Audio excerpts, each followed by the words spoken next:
जी बच्चों, आज का आपका टॉपिक है problems of agriculture in Pakistan. Pakistan में जो सबसे बड़ा प्रॉब्लम है कि वो पर एकड़ यील्ड जो है वो डेवलप्ड कंट्रीज़ के मुकाबले में बहुत ज़्यादा कम है। ठीक है, अमेरिका जो है वो अगर उसी पीस ऑफ लैंड से 50 मन गंदम पैदा करता है तो हम उसी पीस ऑफ लैंड से सिर्फ 1 मन गंदम पैदा करते हैं। ठीक है, शॉर्टेज ऑफ फूड है, बावजूद इसके कि हम एक एग्रीकल्चर कंट्री हैं, लेकिन हमें कभी गंदम को इम्पोर्ट करना पड़ता है और कभी हम कुकिंग ऑयल को इंपोर्ट कर रहे होते हैं, कभी दालों को इंपोर्ट करना पड़ता है। सो हमें फूड की शॉर्टेज का मसला सारा टाइम फेस करना पड़ता है। उसके बाद अगला जो प्रॉब्लम है बच्चों वो है वाटर लॉगिंग एंड सैलिनिटी। इसको सीम थोर आप जानते हैं क्या होता है, जिसमें ज़मीन के अंदर जो वाटर लेवल है वो इतना ऊपर आ जाता है कि ज़मीन काश्त के काबिल नहीं रहती और बिल्कुल बेकार हो जाती है और कभी भी वो ज़ेरे काश्त फिर नहीं आ पाती।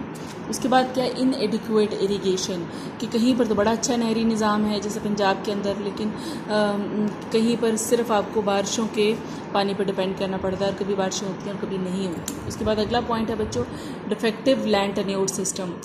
डिफेक्टिव लैंड टेन्योर सिस्टम क्या आपका जो ज़मीन की तकसीम का जो निज़ाम है, एक तो हमारा जो विरासत का निज़ाम है वो इसी तरह से कि एक पीस ऑफ लैंड जो है वो 10 बेटों में आगे तकसीम हो जाता है और फिर उनके आगे बेटों में तकसीम होती चली जाती है, जिससे पीस ऑफ लैंड बहुत छोटे रह जाते हैं और वो किसी भी तरह से जो मॉडर्न टेक्नोलॉजी उन पर नहीं लगाई जा सकती छोटे पीस ऑफ लैंड के ऊपर। और उसके अलावा हमारे यहाँ कब्ज़ा माफिया वगैरह इस तरह के भी मसाइल हैं और लैंड टेन्योर सिस्टम को ठीक करने की ज़रूरत है।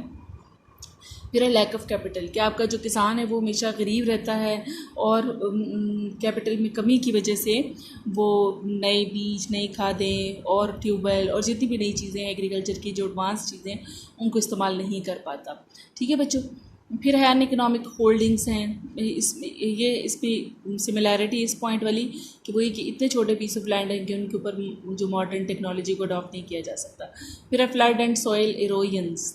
ठीक है, जब फ्लड्स आते हैं, कोई बांध नहीं हमने बांधे हुए, कोई हमने डैम नहीं बनाए हुए, तो वो जो आप जानते हैं कि जो लैंड की जो ऊपर वाली सरफेस होती है वो मोस्ट फर्टाइल सॉइल होती है और जो फ्लड होते हैं वो सारी फर्टाइल लैंड सॉइल को भी बहा कर ले जाते हैं और जो ज़रख़ेज़ ज़मीनें होती हैं उनकी ज़रख़ेज़ी में कमी आ जाती है।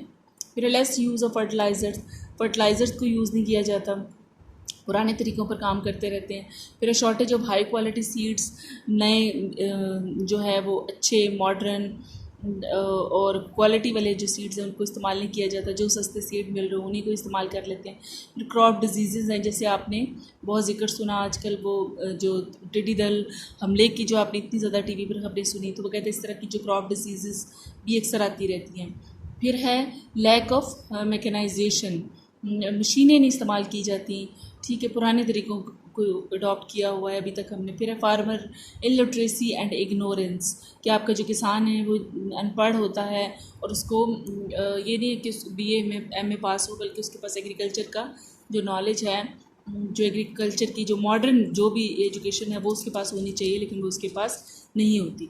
और फिर क्या मार्केट इम्परफेक्शंस, कि अच्छा किसानों ने कुछ बना लिया तो फिर उसको बेचने के लिए बहुत सारे मिडल मैन्स होते हैं और वो मिडल मैन्स जो होते हैं वो खुद मुनाफा ले जाते हैं और किसान तक जो है वो अगर कीमत ज़्यादा भी हो शय की तो वो बड़ी कीमत का फ़ायदा जो है किसान को नहीं पहुंच पाता।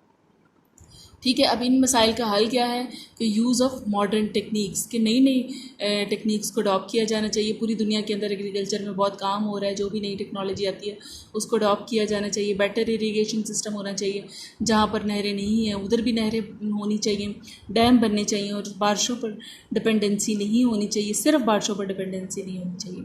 ठीक है, अगर बारिशें ना हो तो उसका सब्स्टिट्यूट अवेलेबल होना चाहिए। फिर है कंट्रोल ऑफ वाटर लॉगिंग, कि सीम थोर का इलाज होना चाहिए। जो ज़मीनें सीम और थोर का शिकार हो चुकी हैं उनको ठीक करने की ज़रूरत होती है। उनको कैसे ठीक कर सकते हैं? ट्यूबवेल लगाकर वो ज़मीन ज़ेर ज़मीन जो पानी होता है उसको निकालने की ज़रूरत होती है। और फिर ज़रूरत इस समझ की है कि मज़ीद जो लैंड्स हैं वो ऐसे इकदाम किए जाएँ कि वो जो है वाटर लॉगिंग के शिकार ना हों। वो कैसे मुमकिन होता है कि नहरों को पक्का किया जाए और वो जो पानी जो होता है वो ऐसे ज़ेरी ज़मीन जो ट्रैवल करता है उसको रोका जाए और दरियाओं को और नहरों को इनके किनारे बनाए जाएं ताकि जो है वो ज़मीन सीम तोड़ कर शिकार ना हो सके। फिर क्या है easy availability of agri loans, के किसानों को आसान शराइत पर कर्ज़े मिलने चाहिए ताकि वो नए बीज भी ख़रीदें, नई खादें भी ख़रीदें और जो भी चीज़ें उनको चाहिए वो उनको ख़रीद सकें। और इसको आसान होना चाहिए सिस्टम को। फिर क्या है, चेंज लैंड टेन्योर सिस्टम के लैंड सिस्टम के अंदर रिफॉर्म्स करने की ज़रूरत है। ये जो ज़मीन तकसीम दर तकसीम होती चली जाती है और अन इकनॉमिक पीस ऑफ लैंड्स बन जाते हैं जिसके ऊपर मॉडर्न टेक्नोलॉजी को अडॉप्ट नहीं किया जा सकता, उसको रोकने की ज़रूरत है और इसका कोई हल निकालने की ज़रूरत है। फिर है इरेडिकेशन ऑफ क्रॉप डिजीज़। जैसे भी आपने पहले भी मैंने बताया कि भी आपने मीडिया में भी इतना टिड्डी दल का जिक्र सुना, तो वो जब तक गवर्नमेंट खुद ना आए और गवर्नमेंट जो है वो हेलीकॉप्टर्स की मदद से स्प्रे ना करे तो इस तरह के डिजीज़ पर काबू नहीं पाया जा सकता। उसके बाद बेटर सीड्स उनको दिए जाएं, अच्छे उनको सीड्स फ्राहम किए जाएं, फर्टिलाइज़र्स दी जाएं, और फिर एग्रीकल्चरल रिसर्च इंस्टीट्यूट ज़्यादा से ज़्यादा बनाए जाएं। जैसे पाकिस्तान के अंदर पहले भी फैसलाबाद एग्रीकल्चर यूनिवर्सिटी है और जो है रावलपिंडी में भी आपकी वो एग्रीकल्चर यूनिवर्सिटी है, लेकिन इसके अलावा मज़ीद जो है वो शॉर्ट कोर्सेज जो है किसानों को करवाए जाने चाहिए। ठीक है, और उसके बाद क्या है, इम्प्रूव्ड एग्रीकल्चर मार्केट के अगर ना सिर्फ उसकी प्रोडक्शन को बढ़ाने की ज़रूरत है बल्कि प्रोडक्शन को अच्छे तरीके से सेल करने की भी ज़रूरत है, ताकि अगर कीमत बढ़े तो उस बड़ी कीमत का फ़ायदा किसान को हो, किसान खुशहाल होगा तो वो फिर आइंदा भी अच्छी फसलें काश्त करेगा। फिर क्या है, promotion of agri based industry के जैसे अगर गन्ने की काश्त हो रही है तो शुगर मिलें लगनी चाहिए, अगर गंदम काश्त हो रही है तो फ्लोर मिल्स लगनी चाहिए, अगर कपास काश्त की जा रही है तो ज़्यादा से ज़्यादा टेक्सटाइल मिल्स लगनी चाहिए, अगर पटसन काश्त हो रही है तो साथ में जूट बैग्स बनने चाहिए। ठीक है, मतलब जो भी आपकी क्रॉप बन रही है साथ ही साथ की उसकी एग्री बेस्ड इंडस्ट्री भी बननी चाहिए। फिर है कंट्रोल ऑफ स्मगलिंग। जैसे अफ़गानिस्तान के थ्रू बहुत सारी चीनी और गंदम को स्मगल कर दिया जाता है, जिससे हमारे अपने मुल्क के अंदर जो है वो चीज़ों की शॉर्टेज रहती है और इसको रोकने की ज़रूरत है। और होर्डिंग्स जो ज़ख़ीरा कर लेते हैं वो सारे ये जो मिडिल मैन्स होते हैं